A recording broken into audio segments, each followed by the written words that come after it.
Do you ever wonder how your close rate compares to others in your industry?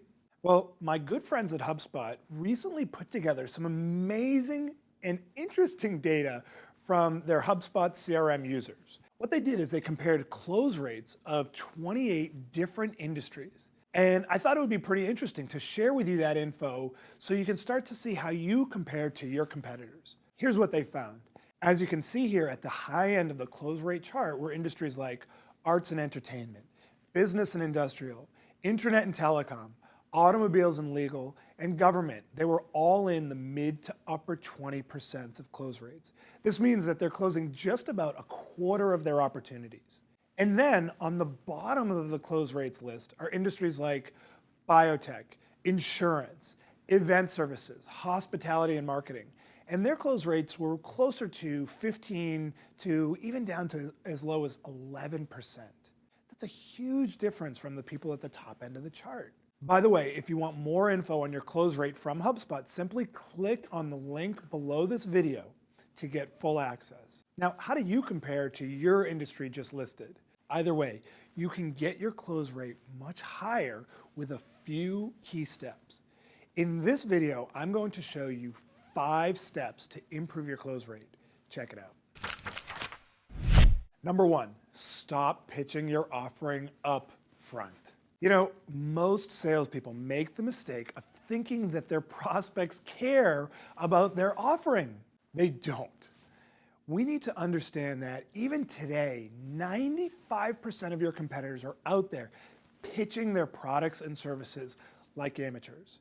It's time to distinguish yourself from your competitors, but not by focusing on your offering at all up front. Instead, focus all of your attention on your prospect, focusing on their challenges and their key objectives. They will be far more likely to do business with you when you aren't being salesy like everyone else. And most importantly, you'll have fully understood your prospect. Number 2, learn about their most pressing challenges. Like I said before, prospects don't care about your offering. They just don't. Prospects care about solving the problems that your offering solves. That's it. So don't focus on your offering up front. Instead, focus on the challenges that your prospect is facing that ultimately, whatever it is you offer can solve.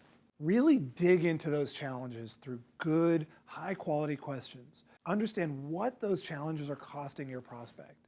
This is going to create far more value in the sales process and ultimately help them justify making an investment in you.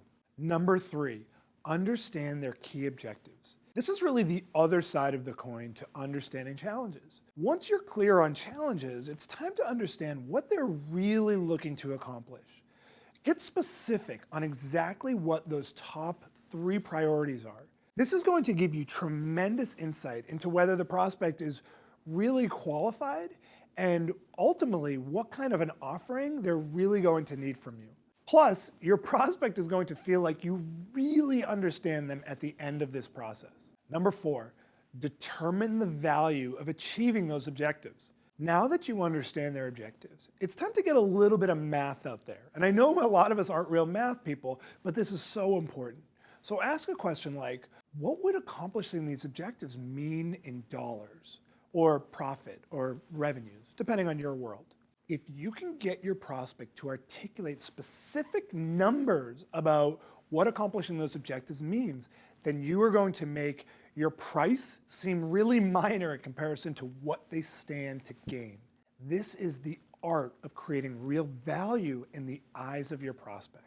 Number 5, get all decision makers involved. This is noticeably different than the first 4 points that I made, and there's a reason for that. In the first 4 steps, we focused ultimately on creating value. But you know what? If you aren't creating value in the eyes of the right people, then it's all wasted effort.